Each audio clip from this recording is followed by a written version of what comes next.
E aí vamos falar com o Guga. Guga Almeida, CEO da Trade Insights, está aqui conosco para a gente fazer um pouco de panorama, balanço, de olhar para trás um pouquinho e ver tudo o que aconteceu nesse primeiro semestre. Guga, muito bom dia, bem-vindo aqui ao Morning News. Semestre ruim, né, para a Bolsa Brasileira, para as bolsas internacionais também.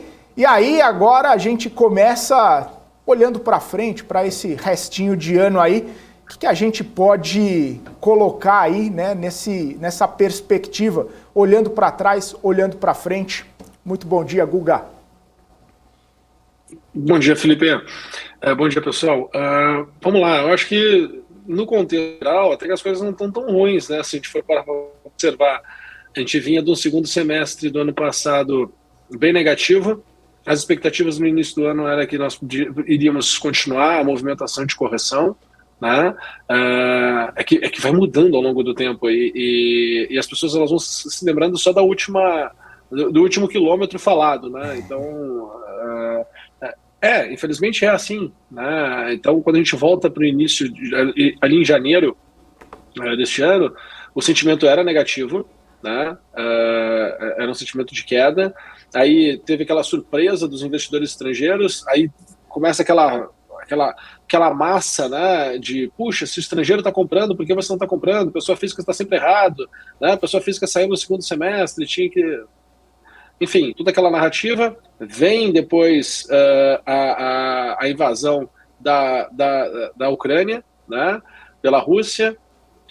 Muda-se de novo a narrativa, começa a se olhar aí sim começa a se olhar com força para a questão do tema de inflação no mundo, começa a ter ali dois players muito fortes recebendo, né, sendo condecorados como os responsáveis pela inflação, que aí estava muito claro ali Rússia e China, né? Então o evento da China com lockdown, o evento da Rússia com a questão do conflito, né? E isso, né, gerando um desencadeamento de aceitar aquilo que já estava acontecendo, né, que era uma pressão inflacionária no mundo, ocasionada não só por causa destes eventos, mas sim por causa de toda a liquidez e por toda a mudança de comportamento das pessoas em um período de lockdown, um período de isolamento social, um período de pandemia, um período de medo, né? Então, assim, tudo é uma sequência, não existe um evento isolado que é responsável por algo. Por isso que a gente tem que ter muito sempre um bom senso de avaliar e falar o seguinte, opa, faz sentido eu continuar tendo essas posições, mesmo que o juro esteja a 2% ou 0% no mundo, faz sentido eu manter essa posição ou não, né? Faz sentido, depois que o mercado cair bastante, eu não estar posicionado ou não criar uma posição, sim ou não? Então a gente tem que trabalhar muito com o contexto do mercado, os cenários do mercado, mas também principalmente com o bom senso do investidor, né? Se o investidor não tiver o bom senso, é muito difícil, né? Eu estava vendo agora também uma postagem de um outro analista de um ambiente de research, o cara falando, puxa, acreditamos que a Bolsa vai subir CDI mais 11% nos próximos 5 anos. O quê? Como? Pô, vai subir? Como? Né? Os caras não acertam o próximo movimento, vão acertar daqui a 5 anos, entendeu? Como é que tu vai criar uma narrativa dessa magnitude, né? Falar para errar. Então tem que ser um pouco mais cauteloso. Pô, vamos um passo de cada vez, vamos um movimento de cada vez, vamos um cenário de cada vez. Dentro do cenário, uma coisa é tu traçar um cenário, outra coisa é tu ter um gatilho operacional para poder surfar um cenário. Então tu prepara a tua tese, né? Tu constrói a tua tese. Então como é que funciona, né? Pô, tu constrói uma tese toda que tu enxerga. A partir daquela tese, tu tem que ter os teus critérios para estar ou não estar posicionado em relação à tese, porque se tu tem uma tese, tu te posiciona em relação à tese, né, custe o que custar, tu está sendo ali muito infantil com o teu dinheiro, está sendo muito infantil com o dinheiro de terceiros. Daqui a pouco, se tu for um gestor, ou se tu for um analista, né, ou for um consultor, tem que ser muito responsável. Então, por exemplo, é uma tese, é uma suposição do que vai acontecer num mundo que é incerto. Dentro dessa suposição, tu tem que ter um critério. Olha, dentro dessa suposição, se as coisas estiverem acontecendo dessa maneira, a gente vai estar posicionado. Se elas não estiverem acontecendo dessa maneira, nós vamos estar líquido, nós vamos estar posicionado em um tesouro Selic para poder ter liquidez né, diária, caso a gente vá precisar com alguma mudança drástica do mercado, mas a gente tem que ter consciência. E o que eu, assim, para mim, o que eu mais tenho aprendido é que 99,9999% das pessoas não estão envolvidas de forma consciente no processo de investimento, principalmente em mercados de renda variável, em mercado de bolsa, que é onde surgem as grandes oportunidades, né? Porque esse não é um momento de estar com medo em relação à bolsa, esse é um momento de estar atento em relação à bolsa, né? Atento, não é medo, atento, porque se por acaso as coisas desenrolarem negativamente, tu tem que estar disposto e tu tem que estar enxergando a janela de oportunidade para tu ter uma tolerância a risco, né, uma aptidão a risco, no momento que de fato vai ter uma oportunidade. E ali tu vai questionar as tuas crenças, né, se tu de fato acredita ou não em relação ao mercado. Tá? E depois que aconteceu o conflito, né, terminando aqui a retrospectiva, depois que começou o conflito, depois que a gente viu lá a bolsa lá nas alturas, na região dos 120 mil pontos, né, as pessoas voltam a ter uma esperança. Né? Engraçado, porque começa a se falar de bolsa fechar o ano este ano em 150 mil pontos, ou 130, né? Tu começa a escutar muito disso das casas de análise, novamente, por quê? Para chamar a atenção das pessoas. E aí a gente viu toda essa correção que se teve. Então, para mim, mais uma vez, né, acho que falta hoje no mercado mais análise comprometida com a análise, não importa o que se as pessoas querem escutar ou não querem escutar aquela análise, e menos marketing, né, que é falar o que as pessoas querem ouvir. Porque se tu quer falar o que as pessoas querem de fato ouvir, né, não tem sentido na lista. Na lista sempre, né, quem tá balançando quem, né? O cachorro tá balançando o rabo ou o rabo tá balançando o cachorro? E as coisas estão invertidas, né? As coisas elas começaram a ficar invertidas. As pessoas elas pagam para poder ter uma análise, né, que vá gerar resultado. Ajudar, né? Mas hoje, a análise do momento é o Google Trend. O que as pessoas estão vendo? As pessoas estão vendo tal coisa. Então fala sobre aquilo, fala que vai dar certo, justifica aquilo e está resolvido, porque a gente ganha audiência. Não é por aí. Né? Não é por aí. Então, assim, a minha retrospectiva é, mais uma vez, em tempo recorde, se teve muito erro de análise de mercado. Ô Guga, você até comentou aí, né, o comecinho do ano, aquela explosão, né, de investimento estrangeiro aqui no Brasil, e você comentou também a questão de que tem um cenário e você precisa ter um gatilho para conseguir aproveitar o cenário.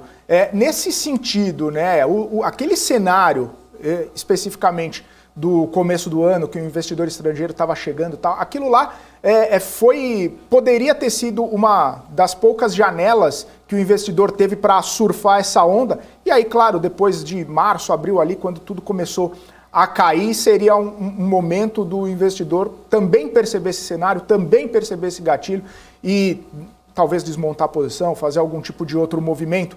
E aí pensando, né, é isso que o investidor precisa ficar de olho, de repente, para aproveitar alguma oportunidade nesse segundo semestre? Mesmo que a Bolsa não suba, né, tanto assim, a gente vê o ano mesmo caindo praticamente 6%, mas em pequenas janelas de oportunidade, pequenos cenários ali, gatilhos, para fazer alguns movimentos. Com certeza, Felipe. Eu, inclusive, eu gostaria muito mais de que as coisas azedassem muito rápidas no curto prazo, porque traria com mais clareza essas oportunidades do que ficasse se arrastando. O pior cenário é o mercado, sabe, travado, se arrastando, tipo o que foi o segundo semestre do ano passado. A gente teve um segundo semestre do ano passado muito chato, sem janelas de oportunidade. Tanto que no início do ano, né, a gente conversava aqui no Morning News, e a gente comentava o seguinte: opa, cara, estruturalmente, olhando para o preço, né, tem tudo para subir. Só que, não tem. Qual é o player que vai comprar? E a gente falava, né, o investidor, Brasil, juros subindo, e vai continuar subindo, porque não, assim, nada indica que parou a alta dos juros, né? A gente já está aqui no patamar que está, e se falava que ia parar lá em 8, ia parar em 6, ia parar em 11, né, em 10, e vamos lá, continua. Né? Então, não existe o estímulo de curto prazo para o investidor. O investidor vai olhar quanto está rendendo a renda fixa, né? Quanto é que está rendendo a bolsa nos últimos períodos, né? Porque ele precisa dessa informação disponível para ele se sentir confortável em tomar posição. Então, ali não tinha, né, pessoa física não estava, que foi o grande player de 2020 até o ano passado, né, até esse ano, tinha sido o grande player, o protagonista dos movimentos na nossa bolsa aqui no Brasil. Né? Não foi o institucional o protagonista, foi o investidor pessoa física o protagonista, principalmente quando no crash ali de 2020. Então não tinha esse investidor institucional, ele estava tomando resgate, porque a pessoa física estava tomando resgate dele. Os juros, que já estava acima dos 6%, ele estava sendo estimulado a voltar para o mercado que ele performa, porque ele não performou em bolsa. É só tu olhar entrar nos sites, né, e ver a performance dos últimos anos, tu vai ver, né, a grande maioria não performa em bolsa. Então, ele estava estimulado a ir para juros, né, porque sobrava no investidor estrangeiro, que fez um movimento, ao meu ver, não de posição. Ele fez um movimento ali de proteção. Acho que foi um movimento especulativo em função do preço que nós estávamos ali e em função do momento, né, que se tinha ali, que poderia ter uma escalada do preço das commodities muito rápida, que faria com que, né, tivesse uma distorção de preço ali muito forte, muito intenso. Se isso se fosse para continuar, né, a gente está no momento, se o investidor estrangeiro estiver montando posição, a gente está no momento que ele tem que retomar. E vai retomar com muita força. E vai mostrar um movimento semelhante ao que teve no início desse ano, no final do ano passado, um pouco mais de intensidade de compra. Né? E o momento é agora. Porque se ele não entrar aqui agora, né, a gente corre ainda o risco de ele ter que desmontar suas posições, porque muito do fluxo também estrangeiro que vem para cá, né, é um fluxo especulativo de um hedge fund que montou uma posição comprada está comprando aqui, vendendo outro mercado. Então sempre tem uma combinação. Nada é assim do tipo, compra Brasil e esquece, porque lá está tudo lindo, maravilhoso, né? O campo está fértil, né? Risco fiscal baixíssimo. Não, o contrário, né? Risco político baixíssimo, é o contrário. Então, assim, o capital ele vem, né? O capital que vem para cá é um capital especulativo, tem que entender isso. Né? Quando a gente conversa com pessoas lá de fora que olham para o Brasil, eles falam, pô, vocês são super otimistas, né, com o que vocês têm. A visão que a gente tem lá é super diferente do que vocês têm no Brasil. Né? Pô, como é que eu posso entender um pouco mais o Brasil? Para poder também ter esse otimismo. E aí tu tenta explicar, mas aí o cara fica aqui 2, 3 dias, uma semana, começa a ver todos os noticiários que tem aqui na TV local, e aí fica assim, puxa, cara, o que está acontecendo, cara? Não tem como investir aqui. Né? Então o dinheiro, ele perde o apetite.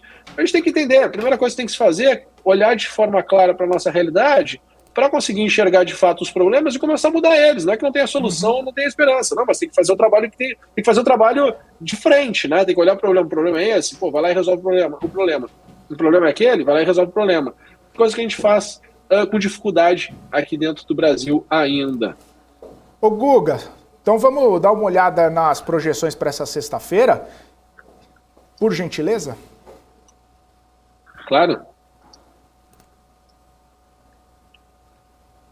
Bom, continuamos dentro daquele cenário, né, eu continuo comentando, né, o cenário não mudou essa semana, né, ele foi lá buscar os nossos quase 104 mil pontos, né, no início da semana, que a gente tinha visto, e aí entrou todo o processo de correção depois da quarta-feira, conforme a gente tinha conversado já desde segunda-feira aqui no Morning News. Né? Então, aquela movimentação que nós tivemos ontem na parte da tarde foi bem interessante. Tá? Vi um pouco de otimismo também no mercado nessa madrugada em Nasdaq. Tá? Acho que a gente ali por volta da 00:30, Nasdaq estava caindo 1,2%, e aí depois dali começou a melhorar. Hoje de manhã já estava praticamente no 0 a 0 e agora está 0,56 negativo. Tá? Então existe uma esperança de que as coisas possam melhorar no curto prazo, né? As pessoas, a gente precisa de uma melhora nesse curto prazo. Acho que tem que ficar, né, com a esperança. Um movimento muito forte do mercado, tá? Se voltássemos à esperança, eu não acredito que a gente voltaria lá para os 104 do que foi a máxima da semana, né? Mas voltar para 102 é possível que isso aconteça. Tá? A gente está caindo 0,7 agora, mas é possível que aconteça sim, tá? Se por acaso tiver algum movimento positivo, certo? Sexta-feira geralmente é o que a gente comenta, né? A gente brinca, é o dia da maldade. Dia da maldade.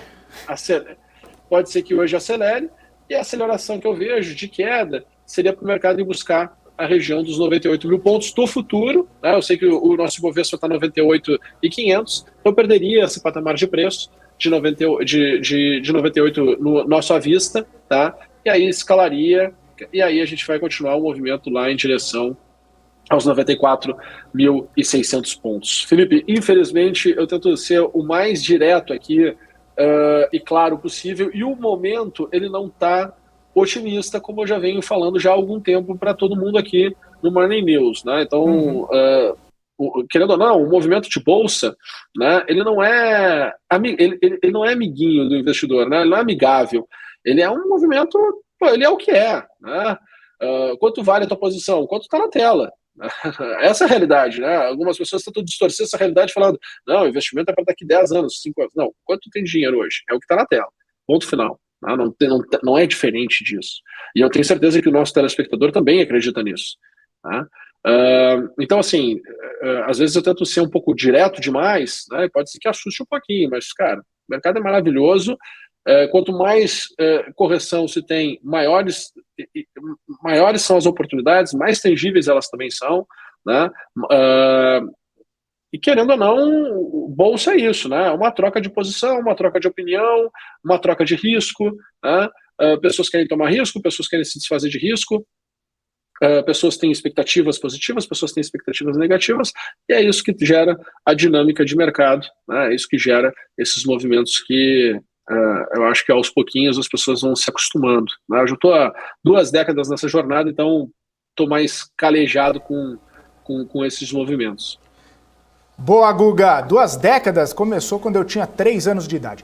Valeu, Guga. Boa sexta-feira para você. Ótimo fim de semana. Aprecie com moderação. Até segunda. Abraço. Mas só um pouquinho, né? As coisas que tu fez ao longo desses anos aí te judiaram mais do que eu. Abraço. Vou me despedindo com essa. Tchau, gente. Bom final de semana.